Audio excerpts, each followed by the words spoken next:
আমরা এই পর্যায়ে আলোচনা করব আমাদের আরবি যে ২৯টি বর্ণমালা রয়েছে, এই ২৯টি বর্ণমালা যদি আমরা সুন্দরভাবে উচ্চারণ শিখতে পারি তাহলে আমাদের কুরআনুল কারীমের যে শব্দগুলি রয়েছে আমরা সেই শব্দগুলি আমাদের উচ্চারণটা সুন্দর হয়ে যাবে ইনশাআল্লাহ।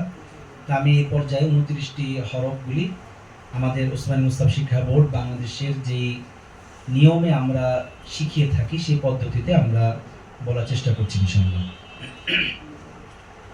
আমাদের এই পদ্ধতিটা হচ্ছে যে আমরা প্রতিটা হরফের প্রথম আমরা ৩ বার সাউন্ড আমরা আগে প্রকাশ করি, চতুর্থবারে আমরা হরফটা আমরা বলি। তো আমরা শুরু করছি, প্রথমে আলিফ দিয়ে শুরু করছি। বিসমিল্লাহির রহমানির রহিম। আ আ আ আলিফ আলিফ। এখানে খেয়াল করতে হবে যাতে আটা গলা থেকে আসে, আ যাতে নরম না হয়। অনেকে আমরা সরিয়া দিয়ে বলি আলিফ আলিফ, হবে না, এটা হামজা গলা থেকে এনে টাস টাস করে বলতে হবে। আ আ আ আলিফ, ফাই ধরে রাখতে হবে। লিফ লিফ আলিফ আলিফ। অনেকে আমরা মাত করি আলিফ, এটাও ভুল। অনেকে আমরা শেষে প দিয়ে বলি আলিফ, এটাও ভুল। এই ভুলগুলো থেকে আমাদেরকে আলিফকে সরিয়ে রাখতে হবে, দূরে রাখতে হবে। আমরা আবার বলছি, খেয়াল করেন। আ আ আ আলিফ আলিফ। তারপরে যে বর্ণগুলো আমরা বলবো, যেগুলো হচ্ছে পাতলা হরফ, যেগুলো ওই হরফগুলিতে আমাদেরকে যদি আমরা ঠোঁট একদম নরমাল রেখে বলি তাহলে এই হরফগুলি শুনতে বাংলা বর্ণের মতো শোনা যাবে। যেমন বা, এটা আমাদের বাংলাতেও আছে।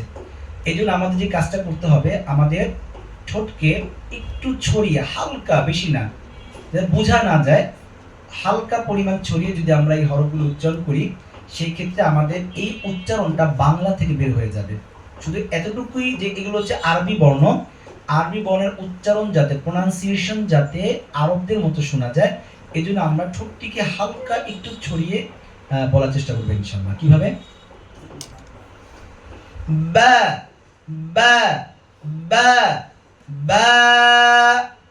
আমরা অনেকে এই বা বর্ণটিকে আমরা ইমালা করে বলি এইভাবে, ব্যা ব্যা, অত মাঝখানে এনে বলি ব্যা ব্যা, এরকম বলবো না, আমরা উচ্চারণটাকে ছেড়ে দিব। জবর মানে ফাতহা দেওয়া মানে হচ্ছে হরফটিকে আওয়াজটা উপরের দিকে ছেড়ে দেওয়া। তাহলে আমরা আরেকবার বলি, ব্যা ব্যা ব্যা ব্যা। সবগুলো আমরা এক আলিফ করে টান দিয়ে বলবো, অর্থাৎ 2 হারাকা, ব্যা, শেষ। অনেকে আমরা এই উচ্চারণের শেষে একটা হামজা এনে ফেলি, ব্যা, এই হামজাটা আনবো না, উচ্চারণটা আমরা দিগন্তে ছেড়ে দিব। আমরা দিগন্তে ছেড়ে দিব, ব্যা ছেড়ে দিব, শেষে কিছু যোগ করব না। পরে হরফ একটু হালকা ছড়িয়ে দিয়ে, তা তা তা তা তা। পরের বর্ণটা নরম করে বলবো, আলতো করে জিহ্বা মাথাটা দাঁতের মাথায় রেখে, সা সা সা সা। অনেক শক্ত করে বলি সা, এভাবে শক্ত করে বলবো না। কেন? এটা রাখাওয়ার হরফ, রাখাওয়া হওয়ার কারণে এই হরফটা তার মাখরাজে দুর্বলভাবে অবস্থান করে। আমার শক্তি দিয়ে বলবো না, আলতো করে, দুর্বল করে লাগিয়ে, আলতো করে আমরা লাগিয়ে বলার চেষ্টা করব। কিভাবে? আবার বলছি, সা সা সা। অনেকে সা বলার সময় নিচের দাঁতে সাপোর্ট নেন, সা সা, এটা ভুল, ফাঁকা থাকবে। হ্যাঁ, সা সা সা সা। পরে হরফ নিচের দিকে যাবে এবার আওয়াজটা। কেন? জিম। আর জিমটা আমরা ভিতর থেকে বলবো, কোনো আওয়াজ দিব না। কিভাবে? জি জি। অনেকে আমরা সামনে এনে বলি জি জি, আবার অনেকে আওয়াজ জারি করে বলি জি জি জি। এই আওয়াজ জারি করা যাবে না, যেহেতু জিমটা হচ্ছে আওয়াজ বন্ধের হরফ। তাহলে আমরা আওয়াজ ছাড়া বলবো, ভিতর থেকে, সামনে থেকে না, দন্ত থেকে না, ভিতর থেকে বলবো। কিভাবে? জি জি, শক্ত করে, জি জি জি। Gym gym. হ্যাঁ হা হা হা। এখন যে বর্ণটা বলবো এটা হচ্ছে মোটা মোটা বর্ণ, আমাদেরকে মোটা করে বলতে হবে। আর মোটা বর্ণ বলার সময় খেয়াল করতে হবে যাতে ঠোঁট গোল হয়ে না যায়। আমরা স্বাভাবিক রেখে ভিতর থেকে মোটা করব। কিভাবে?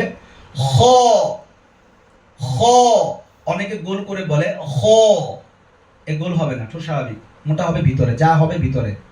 আবার বলছি, ঠোঁট স্বাভাবিক। হ হ হ হ হ। অনেকে হ বলার সময় অতিরিক্ত সাউন্ড যোগ করেন, এভাবে, এটা দরকার নাই, স্বাভাবিক রেখে বলবেন। অনেকে এক্সট্রা বাতাস এনে হ উচ্চারণ করার চেষ্টা করেন, হ হ, তখন কি হয়, এই হয়ের যেই উচ্চারণ স্থানটা তখন বেশি দুর্বল হয়ে যায়, অনেক বেশি দুর্বল হয়ে যায়, অর্থাৎ হামসের পরিমাণটা বেড়ে যায় আর রাহর পরিমাণটা তখন কমে যায়। তো এখানে কাউকে প্রাধান্য দেওয়ার কোনো প্রয়োজন নাই। আমরা হ স্বাভাবিকভাবে উচ্চারণ করলে ও অটোমেটিক হামস নিয়েই বের হবে, এক্সট্রা বাতাস দিয়ে তাকে বের করার কোনো প্রয়োজন নাই। স্বাভাবিকভাবে আমরা বলবো হ হ হ হ। আমরা সোজা রেখে আমরা এই হটা উচ্চারণ করার চেষ্টা করব। পরে হরফ দা দা দা দাল, রা নরম করে আলতো করে রেখে, রা রা রা লাল। এখন যে বর্ণটা বলবো এটা মোটা।